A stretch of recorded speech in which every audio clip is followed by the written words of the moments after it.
Le sujet d'aujourd'hui sera sur le fait de connaître, trouver des astuces pour pouvoir envoûter ou sa conjointe, spirituellement et comme physiquement.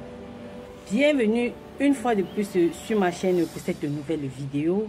Cette vidéo va se porter sur comment envoûter son conjoint ou sa conjointe. Aujourd'hui, dans cette vidéo, toi mon frère, si tu as l'œil sur une fille qui te plaît et que tu as tellement envie de la garder pour toi et que tu veux des astuces pour l'envoûter et la voir pour toi, tu es au bon endroit. Toi ma soeur, si tu as mis l'œil sur un homme, il est marié ou il n'est pas marié et tu veux les astuces pour l'envoûter, pour qu'il soit à toi, tu es au bon endroit. Écoute cette vidéo jusqu'à la fin. Dans cette vidéo, nous allons parler de l'envoûtement. Qu'est-ce que c'est que l'envoûtement? L'envoûtement, c'est ce processus qui consiste à faire des rituels mystiques, magiques ou des rituels magiques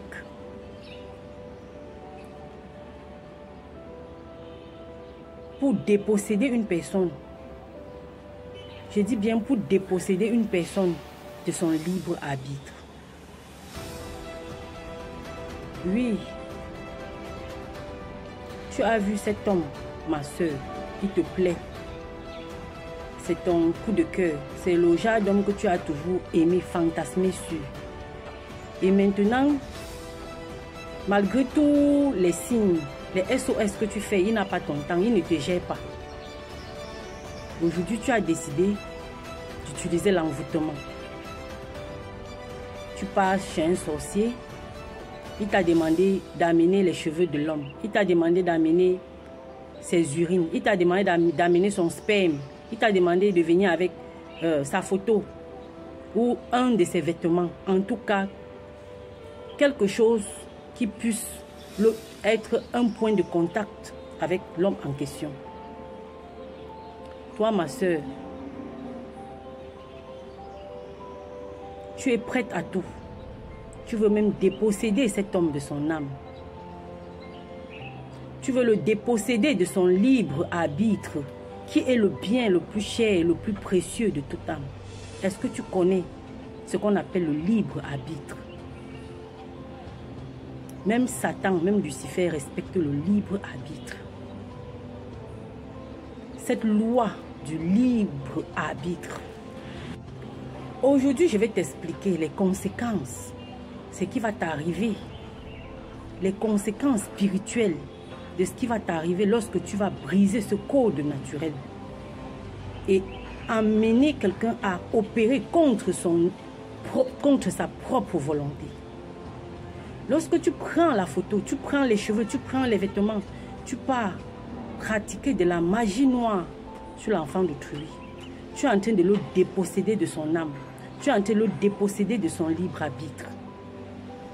Tu es en train de le robotiser. Quel plaisir! Quel plaisir en tires-tu de vivre avec un homme qui t'aime par force, qui ne t'aime pas de son propre gré? Quel plaisir, mon frère, tires-tu d'une femme qui t'aime pas de sa propre volonté, mais parce que tu as initié un rituel pour qu'elle t'aime malgré elle? Quel est le plaisir que vous tirez de tout cela? En ce moment, la question ne se pose même pas au niveau de quel plaisir est-ce que vous tirez, mais est-ce que vous êtes prêt à payer le prix des retombées? Parce que lorsque vous faites de telles choses, lorsque vous posez de tels actes, les retombées, vous êtes en train de vous faire un très sale karma. Je dis bien un très sale karma et vous en payerez le prix de manière très chère. Parce qu'on ne s'amuse pas avec des âmes. Savez-vous que chaque fois que vous prenez la photo d'un être cher et que vous amenez chez un sorcier, ce sorcier invoque des entités, des esprits qui se chargent de lui soutirer son âme à lui ou à elle selon le sexe de celui qui est envoûté. Et chaque loi de la nature, lorsque cette loi n'est pas respectée, il y a toujours des retombées négatives. Je ne vais pas trop entrer dans les détails parce que chacun recevra ce karma de la manière que l'univers aura jugé. Mais ce qui est sûr, que le karma négatif que vous allez accumuler en essayant d'obtenir ce que vous voulez par la force et non de l'avoir de manière naturelle, vous en payerez un prix tellement énorme que vous demanderez si c'est seulement à cause de cela. Oui, ça serait seulement à cause de cela. Parce que pendant les années où vous avez envoûté l'enfant d'autrui, il était avec vous ou elle était avec vous contre son gré. Vous lui avez volé son temps, vous lui avez volé son âme, vous lui avez volé son esprit, vous lui avez volé ses valeurs, vous lui avez volé tout de lui. Vous l'avez robotisé, vous l'avez rendu esclave pour votre propre plaisir. Il n'est que normal que les enjeux soient très très forts. Vous pensez que vous êtes différent. Lorsque vous agissez ainsi, vous êtes différent de celui qui vend son frère aux femmes là, ou celui qui vend son frère au camp. On appelle ça le camp, ou c'est le femme là. Chez nous les Bamilekers, on appelle le commerce des âmes, le femme là. Lorsque celui-là, il prend son frère, il part, il le vend aux femmes là pour avoir de l'argent. Vous pensez que vous êtes différent de cette personne? Vous n'êtes pas différent de cette personne, je suis désolée. La seule différence avec le femme là, c'est que cette personne est passée de l'autre côté. Et on l'a oublié, on sait que cette personne est décédée. Alors que celui que vous envoûtez est encore là. Mais c'est une âme errante, qui n'est plus consciente, qui n'a plus de volonté. Vous pensez que vous pouvez échapper à cela? Mon frère, ma soeur, arrêtez d'aller écouter les vidéos où vous enseignent d'envoûter les enfants des gens. Arrêtez cela. Si tu veux l'enfant de quelqu'un, travaille sur toi. Travaille sur toi. Vous les filles qui pratiquez les envoûtements là, vous avez de très sales caractères. Et vous le savez. Tu ne peux pas être une fille. Tu es, c'est-à-dire tu connais ta valeur. Tu connais le potentiel qui est en toi. Et tu es désespéré au point de n'avoir recours qu'à l'envoûtement pour avoir l'enfant d'autrui. Ça veut dire que tu sais toi-même au fond de toi que tu es un zéro. Tu ne vaux rien. Tu sais qu'avec ta vraie nature, ton sale caractère, ta sale bouche, aucun homme ne va t'aimer tel que tu es. C'est toi qui ne travailles pas. C'est toi qui fais les enfants tous les jours chez vous. C'est toi qui voles les maris de tes copines. C'est toi qui fais le congossa partout dans le quartier. Et en même temps, c'est toi qui veux un mari. C'est toi qui veux un mari. Sérieux? Tu n'auras recours qu'à l'envoûtement et ta fin sera horrible. Ne travaille pas sur toi. Tu as compris? Au lieu de t'auto-examiner et de te demander pourquoi est-ce que à ton âge là tu n'es pas marié, pourtant tu veux le mariage, au lieu de chercher tes failles, de comprendre pourquoi chaque homme vient et fuit, chaque homme vient et fuit, tu te dis que c'est parce que tu as trop la poisse, oh c'est parce qu'on t'a fait ça au village et pour te venger, tu auras recours à l'envoûtement pour séparer une femme de son mari. Et je veux vous dire, ce qui est pire, c'est que ces filles-là visent toujours les hommes mariés, les maris des gens. Elles veulent toujours envoûter les hommes qui sont déjà occupés. Occupés ailleurs. Pourquoi c'est le mari de quelqu'un que tu as vu, que tu vas envoûter, ma chérie? Avec tous les hommes célibataires qu'il y a ici dehors. Parce que toujours tu veux l'homme qui est déjà accompli. L'homme qui a déjà travaillé sur lui-même jusqu'à ce qu'il a déjà atteint une certaine stabilité financière. Toujours la paresse, tu ne veux pas travailler. Tu ne veux pas trouver le jeune là avec qui tu vas commencer en bas pour grimper les échelons de la réussite. Non, tu es trop impatiente. Tu es pressée. Tu veux qu'on te voie aussi. Tu veux qu'on voit aussi comment tu peux conduire une telle belle voiture. comment tu peux aussi vivre dans une belle maison. On voit aussi comment tu peux voyager à travers le monde. Tout ça là au détriment des larmes d'une femme dont le mari l'abandonne avec ses enfants. Tu penses que tu iras où? Tu penses que tu iras où? Est-ce que ton sorcier là t'a expliqué les retombées de la sorcellerie que tu es en train de pratiquer? Est-ce que ton sorcier là, il faut souvent les demander les effets secondaires d'abord, c'est mieux. Comme ça, quand tu vas peser le pour et le contre, tu vas te demander si ça en vaut la peine. Toi, un homme, tu sais très bien que ton niveau ne te permet pas d'avoir un certain type de femme. Tu vois une femme déjà accomplie dans sa vie. Elle a même déjà fait ses enfants, elle ne te demande rien. Elle a une stabilité financière, elle monte, elle descend comme elle veut, elle a sa voiture, elle a sa maison. Toi, tu as les longs yeux. De toutes les femmes qui existent, ce n'est que celle-là, ce n'est que le genre là que tu as vu, que tu vas aller t'accrocher. Elle te bat une fois, elle te bat deux fois, elle te bat trois fois. Mais le gros cœur, comme c'est toujours ce qu'on vous interdit, qui est là où votre mort vient là, c'est là que tu décides que non, tu vas l'envoûter pour l'avoir. Tu vas préparer les écorces, tu envoûtes l'enfant de tuer. Elle est avec toi. Tu ne lui apportes rien que dalle. Ceux qui ne sont pas ouverts spirituellement disent que non, c'est l'amour, c'est l'amour. Quel amour? Quel amour? Ne savez-vous pas que les vibrations, les gens qui vivent ensemble et qui s'aiment doivent vibrer à la même vibration? Comment se fait-il que tu vas vibrer à 8 degrés pendant que ta conjointe vibre à 15 degrés? Où est le lien? Où est le rapport? À quel moment est-ce que vous êtes au niveau, ensemble, au même niveau ensemble? À quel niveau? Je veux savoir. À quelle échelle de valeur? Quelle échelle de valeur vous met ensemble? Et à cause de cela, parce que tu auras la pression pour la satisfaire, tu vas aller faire des business bizarres. Tu vas commencer à braquer. Tu vas commencer à faire des faux. 419, c'est toi. 1xBet, c'est toi. Loto, c'est toi. TSC, c'est toi. Crypto, c'est toi.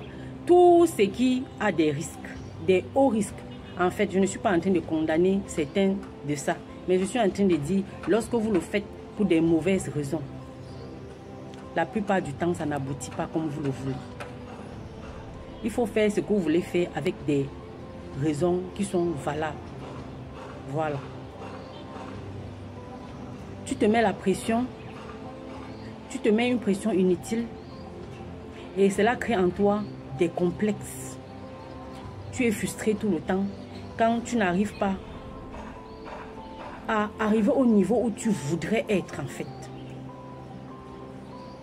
Parce que tu as utilisé l'envoûtement pour avoir l'enfant d'autrui et au fil du temps, tu n'arrives pas à te hisser à sa hauteur. Pourquoi le faire? Laissez que tout se fasse naturellement. Tu es un homme, tu cherches une femme. Cherche une femme qui va t'aimer pour celui que tu es. Laisse le matériel de côté. Si cette femme a les valeurs que tu as toujours prônées, c'est l'essentiel. Lorsqu'on a de bonnes valeurs, le reste suit naturellement. Le reste suit naturellement. Il y a beaucoup d'hommes qui ont épousé des femmes avant de connaître le succès. Et vice-versa. Beaucoup de femmes, pendant leur jeunesse, n'étaient rien. Et c'est quand elles se sont mariées avec certains hommes qu'elles ont atteint certains succès. Parce que leur bonheur, leur réussite, leur succès étaient liés à cet homme ou liés à cette femme. Arrêtez de chercher des self-made men qui ont déjà tout réalisé dans leur vie. Parce que pour les avoir, vous allez chercher toujours à avoir recours à l'envoûtement. Toujours sur Internet en train de chercher les méthodes pour envoûter, les ingrédients pour aller envoûter les enfants des gens. Vous le faites à qui? Vous le faites à qui? Je vais vous raconter une histoire. Il y avait une jeune fille au Cameroun, une très belle jeune fille. Elle avait déjà fini avec le degré de prostitution ici, là, la prostitution de haut niveau. C'est-à-dire, ce n'était pas le genre de prostitution où on va se mettre ici à la Elf, on se met à...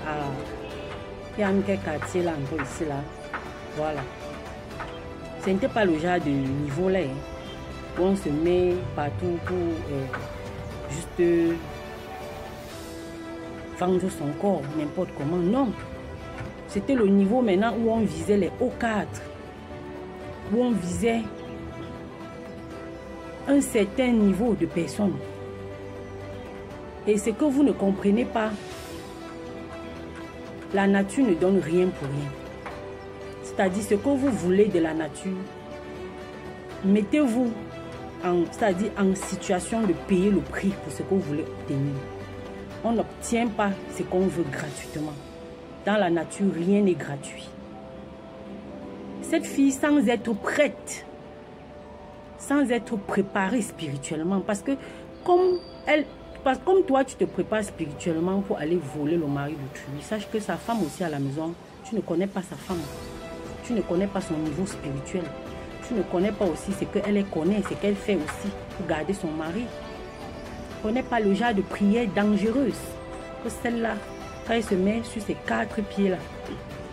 Là, je parle des femmes qui ont été mariées légalement. Je ne parle pas du viens, on reste.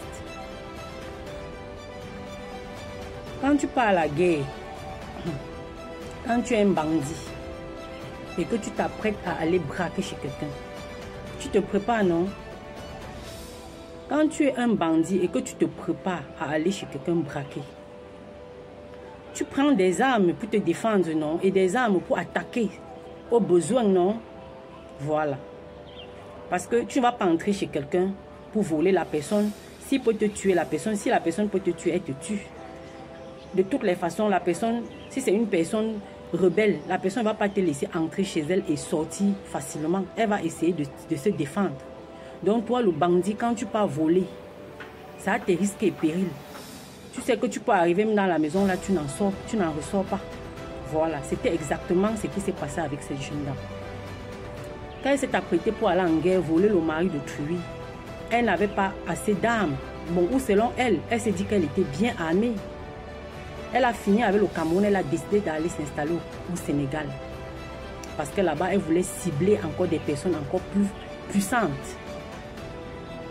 Elle oubliait que derrière certains hommes très puissants se cachent des femmes aussi très puissantes. C'est ainsi que cette jeune fille arrive au Sénégal. Elle prend un meublé très coûteux et elle identifie sa cible, bien sûr. Elle fait l'envoûtement nécessaire, c'est-à-dire elle passe par tous les rituels d'envoûtement.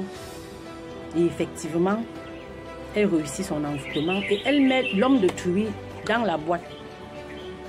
Elle met l'homme de Trouy dans la boîte. Et c'est comme ça que la femme, l'épouse du monsieur constate que son mari n'est plus le même.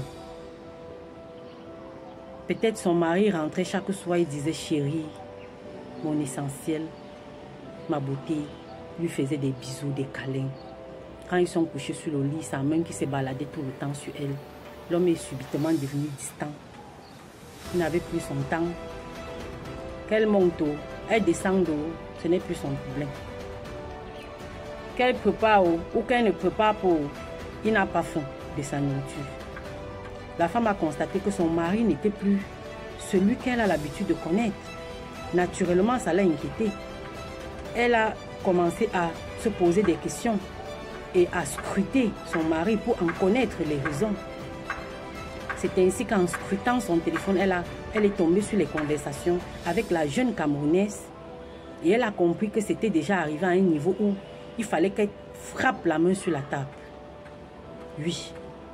Parce que si une femme est capable de te détourner de ton mari jusqu'à ne te laisser que la coque, cette femme est capable de te tuer. C'est là que cette femme... Moi, je ne suis pas en train de cautionner ce qu'elle a fait. Moi, écoutez bien mon histoire. Je ne suis pas en train de cautionner ce que cette femme a fait.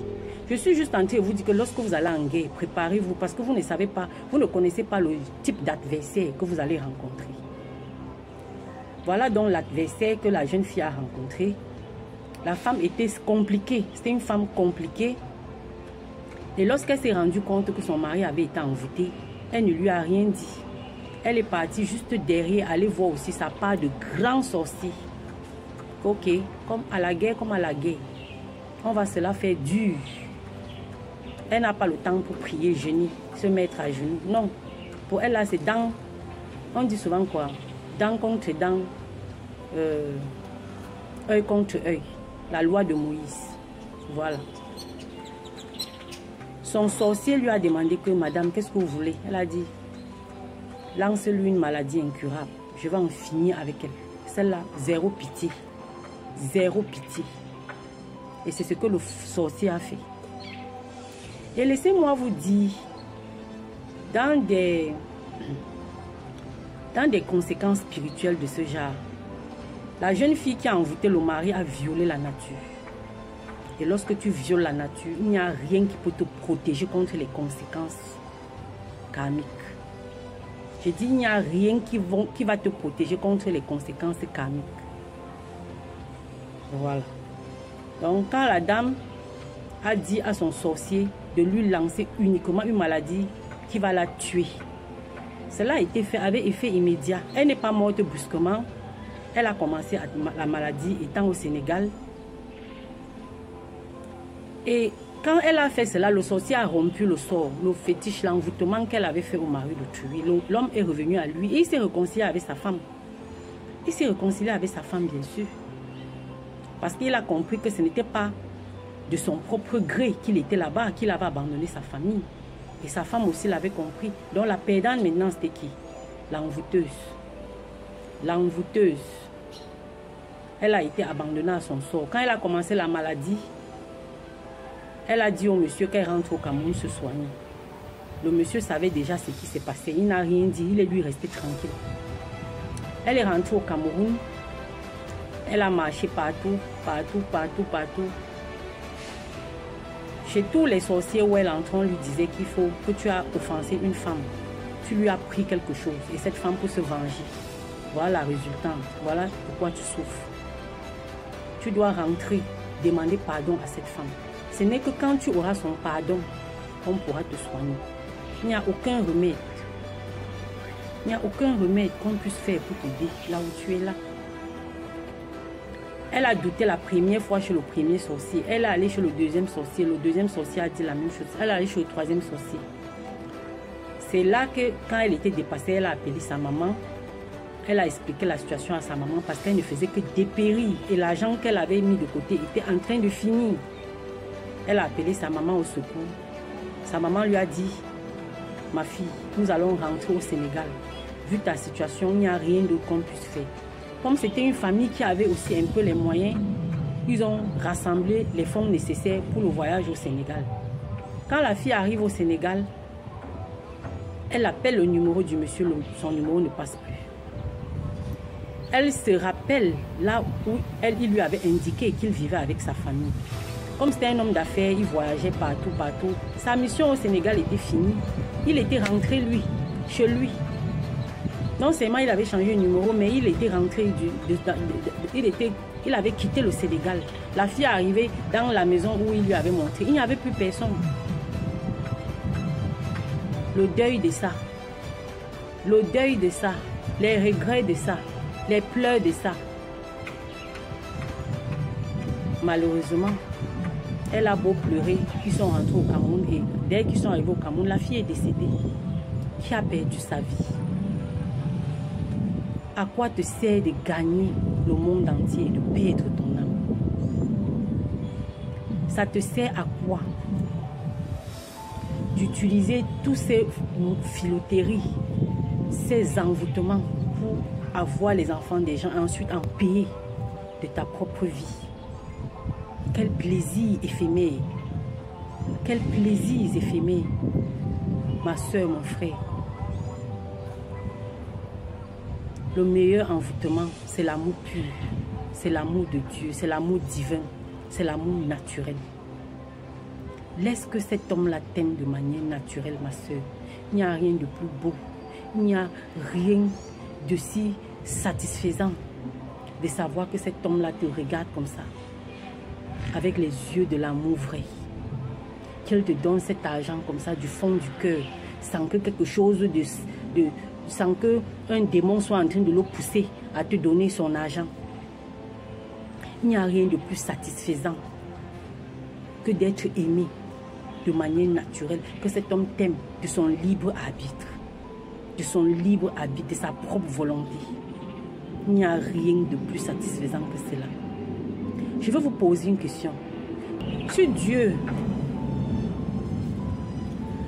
je vous pose une question, si Dieu, en nous créant et nous envoyant sur cette terre-ci, conditionnait notre cœur, nous envoûtait de telle sorte qu'on était obligé de l'aimer, de le servir, de le louer, pas de notre propre gré, pas avec le libre arbitre comme nous avons là, qu'en serait-il? Aurait-il une certaine satisfaction? Jamais. Mais il nous a donné le choix de choisir entre l'obscurité et la lumière. Parce que c'est en écopant des conséquences de nos choix que nous allons grandir, évoluer vers d'autres sphères. Dieu ne l'a pas fait et c'est toi qui veux le faire, n'est-ce pas? Toi, mon frère, qui m'écoute, ça ne sert à rien d'envoûter une femme. Tu es en train de lui perdre son temps et de te perdre ton temps toi-même parce que les retombées de ça seront énormes. Rien n'est plus doux que de rester avec quelqu'un qui t'aime de son plein gré. Travaillez sur vous, travaillez vos caractères, travaillez vos comportements. Les filles d'aujourd'hui écoutent de très mauvais enseignements dans les réseaux sociaux. J'ai suivi une dans les réseaux sociaux être en train d'enseigner à nos jeunes sœurs que si un homme t'invite, si un homme qui te drague seulement t'invite, tu dois l'appeler et exiger qu'il t'envoie d'abord l'argent de la perruque, l'argent du maquillage, l'argent de l'habit, l'argent de ceci, l'argent de cela, au premier rendez-vous. Mon Dieu, c'est quel genre d'enseignement comme ça? Pourquoi les frères ne vont pas chercher à les envoûter? Puisque une fille qui va te dire ça, tu vas passer partout, une fille va te donner ses conditions. Finalement, tu ne vas pas aller envoûter une parce que tu veux une femme. Mes frères, si tu dragues une fille et qu'elle te demande seulement même l'argent de transport, bah là, tu as compris. Bah là, c'est pas ta femme. Tu ne vas rien faire avec ce genre de femme. Tu ne vas rien faire avec ce genre de femme. Je dis, tu la dragues, tu ne la connais même pas encore. Tu as seulement pris son numéro et que tu es en train de lui demander que ma chérie, est-ce qu'on peut se rencontrer dans un bar quelque part ou pour causer, échanger. Elle te demande même seulement l'argent de taxi. Sache que c'est une vaut-rien, c'est une rientonne. C'est une rientonne. Si celle-là n'a pas l'argent de transport, ça veut dire qu'elle n'a rien foutu de sa vie. Et ce n'est pas quand elle va te connaître qu'elle va faire quoi que ce soit de sa vie. Bah là, cherche celle qui aura son transport. Celle qui va venir et même payer son transport pour rentrer. Cherche même celle que quand tu vas lui donner même l'argent de taxi, elle va dire que non, je n'en ai pas besoin. C'est les vraies femmes là-bas. Les femmes qui ont encore la dignité. Les femmes qui ont encore des valeurs, des morales, des valeurs qu'on recherche. Ça existe encore, ce genre de femmes. Elles sont pleines dehors. Et toi, ma jeune sœur, ce n'est pas de cette façon que tu vas attraper le mari. Dès qu'un homme va te draguer, tu vas lui dire que envoie l'argent du taxi, envoie l'argent pour la perruque, envoie l'argent de la robe de soirée. Tu es en train de lui dire indirectement que tu es une prostituée, que tu te vends. Où sont tes valeurs? Qu'est-ce que tu es en train de lui transmettre? Quel est le message que tu es en train de lui communiquer? Tu es en train de lui dire que c'est ce que tu passes ton temps à faire à tous les hommes. Celui-là, si tu as la chance et qu'il vienne même à ton rendez-vous, il t'envoie l'argent pour tout ça, il va venir seulement tirer son coup et fuir. Et ça serait tout à fait naturel. Je dis tout à fait naturel. Ne t'attends jamais à mieux de ce genre. Parce que c'est comme tu viens qu'il te prend. C'est comme tu viens qu'il te prend. Travaillez vos valeurs, jeune fille. Travaillez vos valeurs. Apprenez lorsqu'un homme vous approche à lui montrer que vous êtes autosuffisante. Cachez vos misères. Vous n'êtes pas obligé d'afficher vos misères partout pour montrer comment vous souffrez au premier venu. La génération d'aujourd'hui, les hommes ne sont plus comme avant. Les hommes ont déjà les yeux ouverts. Les yeux ouverts. Ils ne cherchent plus des ratés. Ils ne cherchent plus des femmes sans valeur, qui ne les apportent rien dans leur vie, qui ne peuvent même pas les donner le moindre petit conseil, qui sont là seulement pour gaspiller, dilapider leur argent, sans connaître comment on en gagne. Regardez autour de vous. Regardez autour de vous. Combien de femmes sans valeur se marient encore aujourd'hui? Combien de filles vierges qui ne connaissent rien de la vie se marient encore aujourd'hui? Aujourd'hui,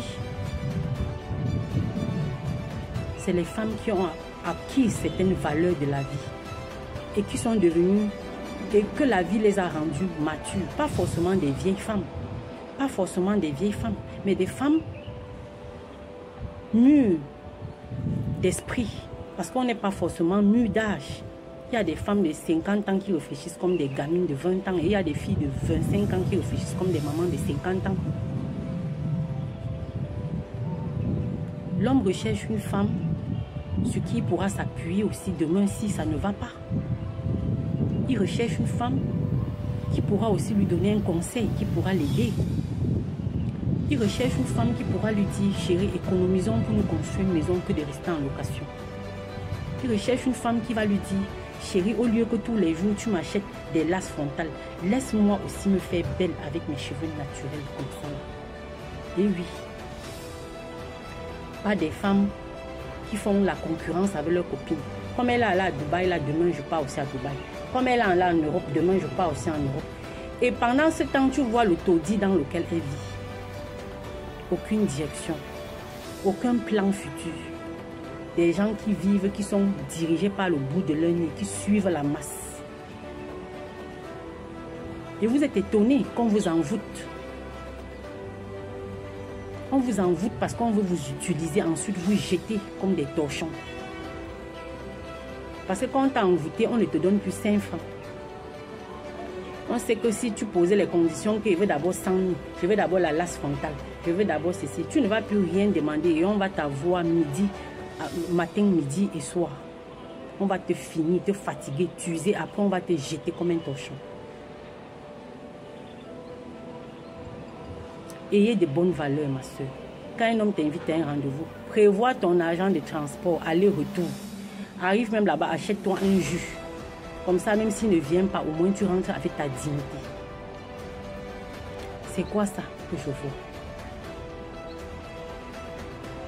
Ayez des morales, ayez des valeurs, des valeurs qui vous élèvent et non des valeurs qui vous diminuent.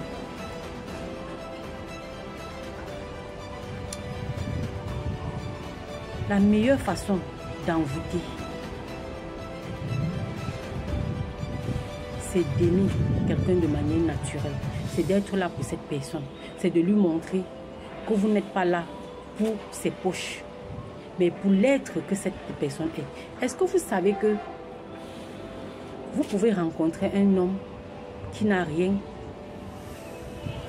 mais les valeurs de cet homme vous disent déjà à quel niveau cet homme peut arriver dans la vie? Est-ce que vous savez cela? Avec les valeurs d'un homme, c'est-à-dire ses ambitions. Parce que si vous n'avez pas d'ambition, vous n'êtes rien. Hein? Pour pouvoir réaliser, il faut d'abord déjà percevoir ce que vous voulez réaliser. Si vous êtes avec un homme qui ne voit rien, qui ne vous parle jamais de ses ambitions, qui ne parle jamais de son futur, qui ne se voit que comme il est là dans 10 ans. Ça veut dire que dans 10 ans, il sera toujours appareil. Est-ce que vous savez qu'il y a des gens comme ça, qui stagnent année après année? Ils vivent de la même vie, la même situation, dans la même maison, la même galère, les mêmes problèmes, les mêmes situations.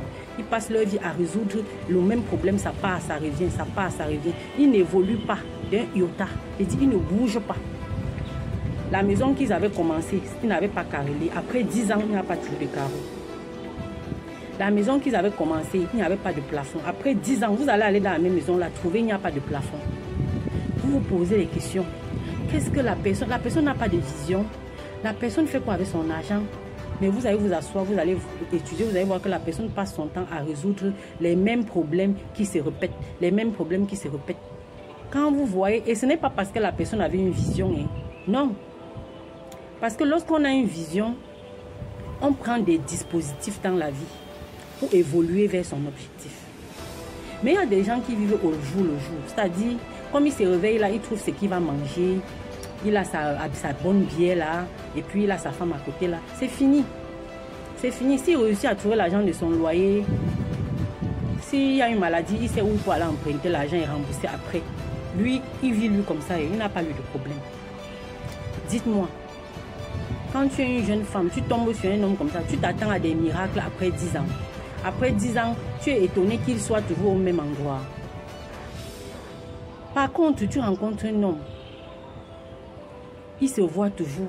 Ça dit quand il te raconte le futur, non seulement il t'inclut dans ce futur, mais ce futur a l'air si glorieux, si magnifique.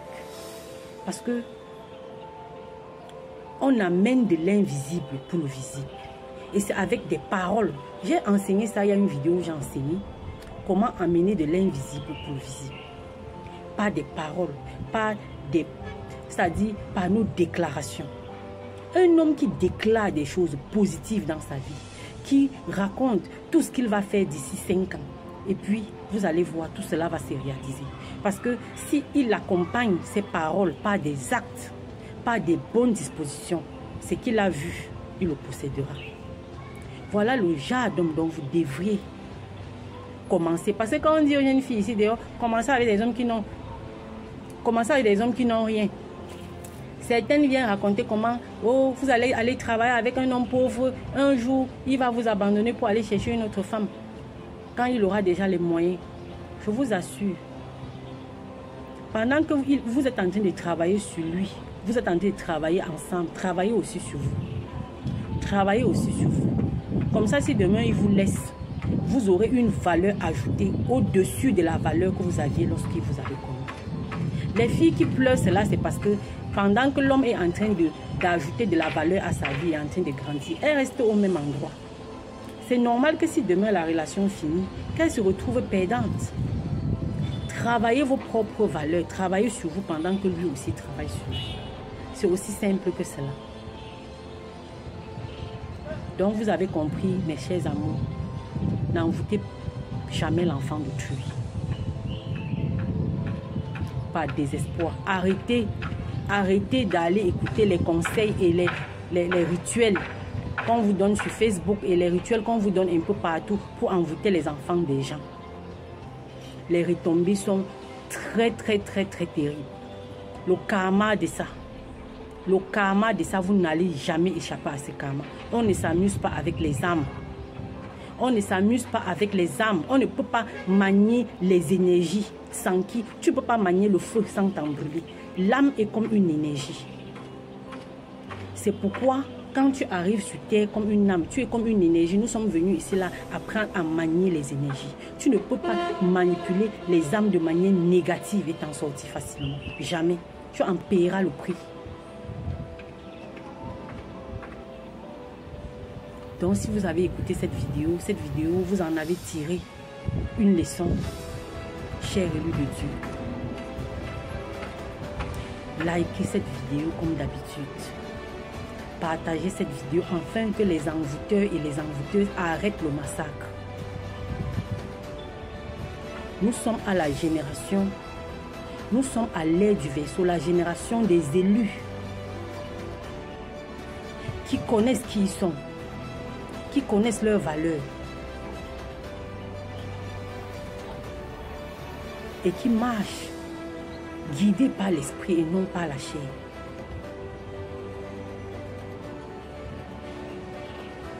Veuillez liker cette vidéo, la partager et on se retrouve très bientôt pour une nouvelle vidéo. En attendant, ciao ciao.